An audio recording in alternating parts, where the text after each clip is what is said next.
I walked into the office that Monday morning like I had for the past 4 years, coffee in hand, my laptop bag slung over my shoulder, and absolutely no idea that in the next 72 hours, my entire career would explode, my boss would humiliate me in front of the entire company, and I would walk out of that building leaving behind a crater so deep they'd still be feeling the shock waves 6 months later.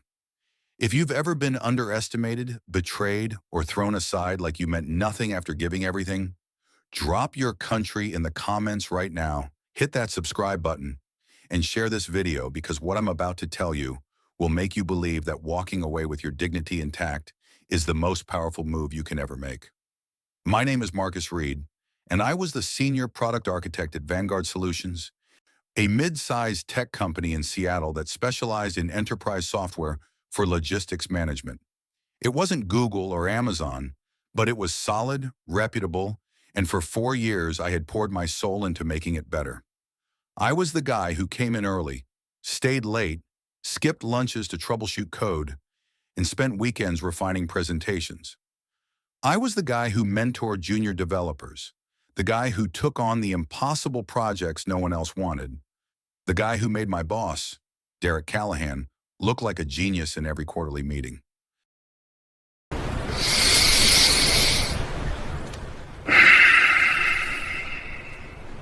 Derek was one of those managers who thrived on taking credit. He was tall, always wore expensive suits that were just a little too tight, and had this condescending smile that made you feel like you were bothering him just by existing. He'd waltz into meetings, present the work I'd done as if he'd conceived it himself, and collect praise while I sat in the back, watching. But I didn't mind, not really. I told myself that was just how corporate politics worked. Do the work, keep your head down, and eventually you'd get your moment. That moment, I thought, was Project Titan. Project Titan was the biggest thing Vanguard had ever attempted. A complete overhaul of our flagship software, integrating AI-driven predictive analytics, real-time data synchronization across global supply chains, and a user interface so intuitive it would revolutionize how our clients manage their operations. It was ambitious, complex, and risky. The board had invested $7 million into it. If it succeeded, Vanguard would dominate the market. If it failed, the company would likely fold. Tana and Derek had assigned it to me. I remember the day he called me into his office, 6 months before everything fell apart. He leaned back in his leather chair, fingers steepled, that smile plastered across his face. "Marcus," he said, "I'm putting you in charge of Titan. This is your chance to prove yourself. Don't screw it up." I didn't screw it up. I did the opposite. I worked like a man possessed. I assembled a team of 8 developers, designers, and analysts. We worked 12-hour days, sometimes 16. We lived and breathed that project. I mapped out every feature, every integration point, every potential failure mode. I ran stress tests, user experience simulations, security audits. I documented everything meticulously, created detailed roadmaps, and built contingency plans for contingencies. 6 months later, when we were 3 weeks away from launch, the software was beautiful. It was fast, intuitive, and exceeded every benchmark we'd set. Our beta testers were raving about it. The board was getting excited. Derek was getting promoted. That's when everything changed. It was a Friday afternoon, 2:30, and I was in the conference room with my team going over final testing protocols. My phone buzzed. A calendar notification. Emergency meeting with Derek, 4 p.m. No context, no agenda, just a command. I walked into his office at 4 on the dot. Derek was sitting behind his desk, but he wasn't alone. Sitting across from him was a kid. Couldn't have been more than 23, wearing a startup hoodie and sneakers, his laptop covered in tech company stickers. He had this eager, nervous energy, like a puppy waiting for a treat. "Marcus, you had to sit down on our," Derek said, not looking up from his phone. I sat. The kid glanced at me, smiled awkwardly, then looked away. Derek finally put his phone down and leaned forward, clasping his hands together. "Marcus, I want you to meet Chase Bennett. Chase just joined us 2 weeks ago as a product development intern, fresh out of Stanford. Very impressive resume." I nodded politely at Chase. "Welcome aboard." "Thanks, man," Chase said, his voice cracking slightly. I'm really excited to be here. Derek smiled that smile. Chase is going to be taking over Project Titan. The words hung in the air like smoke. I blinked, certain I'd misheard. I'm sorry, what? Chase is taking over Titan, Derek repeated slowly, like I was a child. You'll transition all your work to him over the next few days. He'll lead the final push to launch. My throat tightened. My pulse hammered in my ears. Derek, we're 3 weeks from launch. The project is 95% complete. My team and I have been working on this for 6 months. Why would you? Because I think Chase brings a fresh perspective, Derek interrupted, his tone flat, dismissive. You've done solid foundational work, Marcus, but we need innovative thinking to take this across the finish line. Chase has experience with AI integration from his capstone project at Stanford. The board agrees this is the right move. I stared at him, searching for any sign that this was a joke, a test, something other than what it appeared to be. But his face was stone. Chase looked uncomfortable, staring down at his laptop. Derek, I said slowly, keeping my voice steady, I've documented every aspect of this project. The architecture, the integrations, the security protocols. Chase hasn't been here long enough to understand a fraction of what's been built. This doesn't make sense. Derek's jaw tightened. Are you questioning my judgment? I'm questioning the logic of replacing the lead architect 3 weeks before launch on a $7 million project. Derek stood up, planting his hands on his desk. Let me be clear, Marcus. This decision has been made. You will transfer everything to Chase by Monday. If you have a problem with that, you're welcome to take it up with HR. Otherwise, I suggest you do your job. The room felt like it was shrinking. My hands were shaking. I wanted to scream, to flip his desk, to demand answers, but I didn't. I stood up, looked Derek in the eye and said, Anna, fine. I walked out of that office, down the hall, past the rows of cubicles where my colleagues were typing away, oblivious. I made it to the bathroom, locked myself in a stall, and stood there, breathing hard, fists clenched, trying to process what had just happened. 4 years, 6 months on Titan, hundreds of late nights, sacrificed weekends, missed family events, all of it handed to an intern. That weekend I didn't sleep. I sat in my apartment, staring at my laptop, reviewing every document, every line of code, every decision I'd made on Titan. I wasn't looking for mistakes. I was looking for understanding. Why would Derek do this? Was it personal? Was I being pushed out? Was this about the promotion he was getting? Did he want a puppet he could control? By Sunday night, I still didn't have answers, but I had a decision to make. Monday morning, I walked into the office with a thumb drive in my pocket. On it was everything. Every document, every diagram, every piece of code, every email thread, every meeting note. Not because I was planning to steal anything, because I was planning to protect myself. Derek had scheduled a handoff meeting for 10 a.m. I arrived early, set up my laptop, and waited. Chase showed up at 9:50, clutching a coffee, looking like he hadn't slept either. Hey, Marcus, he said quietly. Look, man, I just want to say, I didn't ask for this. Derek just told me Friday I was taking over. I nodded. I know. It's not your fault. I know you put a lot of work into this. I'm going to do my best to respect that. Appreciate it, I said, though I didn't believe him. Not because he was malicious, but because he was 23 and in over his head. Derek arrived at 10 sharp, all business. All right, let's make this quick. Marcus, walk Chase through the high-level architecture, key dependencies, and launch timeline. I want him up to speed by end of day.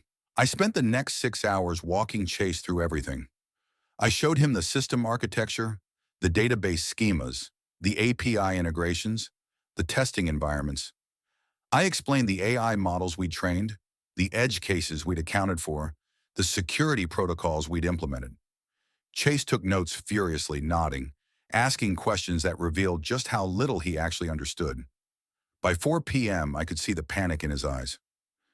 This is a lot, he said, scrolling through documentation.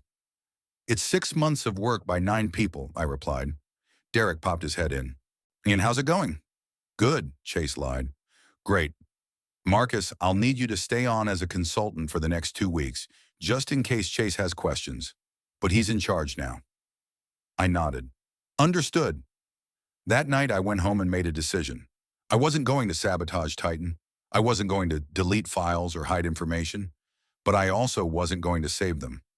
The next 2 weeks were a slow-motion car crash. Chase, to his credit, tried.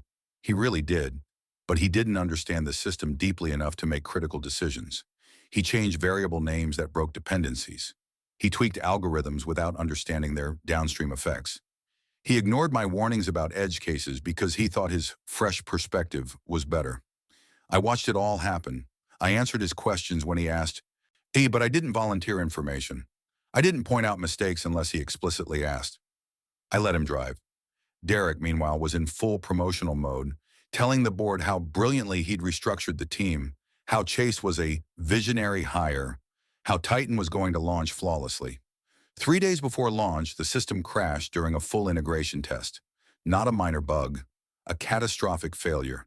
The AI model started spitting out nonsense predictions. The database synchronization broke. The user interface froze. Chase panicked. He called an emergency meeting with the dev team, who looked at him like he'd lost his mind. "What did you change?" they asked. Chase pulled up his comments. The room went silent. He'd rewritten core functions, thinking he was optimizing them. Instead, he'd introduced race conditions, memory leaks, and broken data pipelines. "Can we roll it back?" Derek demanded. "Not without losing the last 2 weeks of work," one of the developers said. Derek turned to me. "Marcus, fix this." I looked at him calmly. "I'm a consultant now, remember? Not the lead architect." His face turned red. "Don't play games with me. Fix it." "I'd love to help," I said, "but I don't have access anymore. Chase is in charge. Chase has admin rights.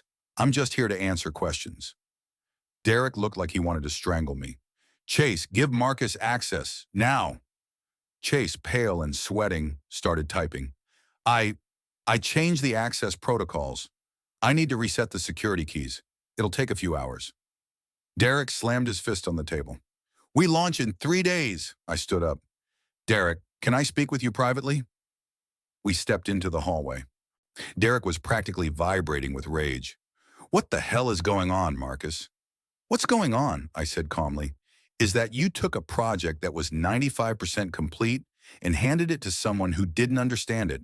You ignored my warnings. You sidelined the person who built the entire system, and now you're facing the consequences." "Are you sabotaging this?" he hissed. I laughed, a cold, bitter sound. "Derek, I didn't change a single line of code. Chase did. I just stopped saving him from his mistakes." Derek stepped closer, his voice low and threatening. "If this project fails, you're done. I will make sure you never work in this industry again." I met his gaze without flinching. "If this project fails, Derek, it won't be because of me. It'll be because you made a bad decision to feed your ego, and the board will know it." His jaw worked, but he said nothing. I walked away. That night, I drafted my resignation letter. 2 pages. Professional, concise, devastating. I outlined my contributions to Vanguard over 4 years, highlighted my role in Project Titan, noted the circumstances of my removal, and concluded with my immediate resignation. I didn't mention Derek by name. I didn't have to. The facts spoke for themselves. The next morning, I arrived at the office at 7 a.m. before anyone else. I printed 2 copies of my resignation letter. One I placed in an envelope addressed to HR. The other I placed in an envelope addressed to the CEO, Claire Davidson. At 8:30, I walked into Derek's office. He was on the phone, saw me, and held up a finger. I waited. And when he hung up, he glared at me. "What?" I placed the envelope on his desk. "My resignation, effective immediately." He stared at the envelope, then at me. "You're quitting? Now? 2 days before launch?" "I was removed from the project 3 weeks ago, remember. I'm just a consultant. You don't need me." Derek's face cycled through shock, anger, panic. "Marcus, don't be stupid. We can work this out." "No, Derek, we can't." I turned and walked out. I stopped by HR, handed them my letter, and left the building. I didn't pack my desk. I didn't say goodbye to my team. I just walked out into the Seattle drizzle, got in my car, and drove home. My phone started ringing within 20 minutes. "Derek." I didn't answer. HR, I didn't answer. Claire Davidson. I let it go to voicemail. Her message was short. Marcus, this is Claire. Please call me as soon as possible. This is urgent. I didn't call her back. Not that day. The next day, my phone exploded. Text, calls, emails. My former teammates asking what happened. Derek alternating between pleading and threatening. HR demanding I return to complete the transition. Claire increasingly insistent. I ignored them all. Instead, I went for a run. I cooked a meal. I read a book. I slept 10 hours for the first time in months. Launch day arrived. I didn't watch. I didn't check the company website. I didn't read tech blogs. I went to a movie. That evening, my phone rang. Claire Davidson. This time I answered. Marcus, she said, her voice tight. We need to talk. Hello, Claire. The launch was a disaster. The system crashed within 2 hours. Clients are furious. The board is demanding answers. Aunt Derek told me you sabotaged the project. I laughed. Claire, I haven't touched a line of code in 3 weeks. Check the commit logs. Chase made every change. I documented everything and sent it to you in my resignation letter. Did you read it? Silence, then quietly. Yes. Then you know I didn't sabotage anything. Derek removed me from my own project and handed it to an intern. That intern, through no fault of his own, wasn't equipped to handle it. And now the project failed. That's not sabotage. That's bad management. Marcus, we need you to come back. Fix this. Name your price. No. Excuse me? No, Claire. I'm not coming back. Derek burned that bridge. You all did. Marcus, please. Do you know what the worst part is, Claire? It's not that Derek took credit for my work. It's not that he humiliated me. Only it's that none of you saw it happening. Or maybe you did, and you just didn't care. Either way, I'm done. I hung up. The next week, the story broke. A tech blog ran an article. Vanguard Solutions' $7 million Project Titan launch implodes. Company scrambles to contain fallout. Clients were canceling contracts. The stock price dropped 18%. The board launched an internal investigation. Derek was fired within 10 days. Chase was let go quietly, with a severance package and an NDA. 3 senior developers from my team quit in solidarity. Claire called me one more time. Marcus, the board wants to offer you a VP position. Full control of the product division, equity, whatever you need. Claire, I appreciate the offer, but I've already accepted a position at Cortex Dynamics. Cortex Dynamics was Vanguard's biggest competitor. They'd been trying to recruit me for 2 years. The day I resigned, I called them back. They offered me a senior architect role, a 30% salary increase, and a signing bonus. I started the following Monday. Within 6 months, I led the development of a logistics platform that directly competed with Project Titan. Except ours actually worked. We signed 4 of Vanguard's former clients. A year later, Vanguard was acquired at a fraction of its former valuation. The new owners gutted the executive team. The engineering department was dissolved. I didn't feel triumphant. I felt sad. Sad that it had to come to that. Sad that Derek's ego destroyed something that could have been great. Sad for Chase, who was just a kid caught in the middle. Sad for my old teammates who deserved better. But I also felt something else. I felt free. One, because here's the thing, they don't tell you about toxic workplaces, about bosses who undervalue you, about companies that take you for granted. The moment you walk away, you take your power back. They can't use you anymore. They can't manipulate you anymore. They can't make you doubt your worth anymore. Derek thought I was disposable. He thought he could replace me with someone cheaper, someone he could control, someone who wouldn't challenge him. He was wrong. Your value isn't determined by how much someone is willing to exploit you. It's determined by what you're willing to accept. I learned that the hard way. So if you're watching this and you're in a job where you're undervalued, underestimated, or disrespected, hear me clearly. You are not stuck. You are not powerless. You have options. Sometimes the most powerful thing you can do is walk away. Because when you leave, they don't just lose your labor. They lose your knowledge, your expertise, your relationships, your institutional memory. They lose everything you brought to the table that they took for granted. And sometimes, just sometimes, they finally realize what they had. By then, it's too late. I ran into Derek a year later at a tech conference. He looked older, tired. He saw me across the room, and for a moment our eyes met. He nodded, I nodded back. Neither of us approached the other. There was nothing left to say. I don't know what he's doing now. I don't care. My life moved forward. His didn't. That's not revenge. That's just consequence. Project Titan could have been legendary. It could have transformed Vanguard. It could have made all of us rich and successful. But Derek's insecurity, his need to control, his inability to recognize talent when it was right in front of him, killed it. And in killing it, he killed the company.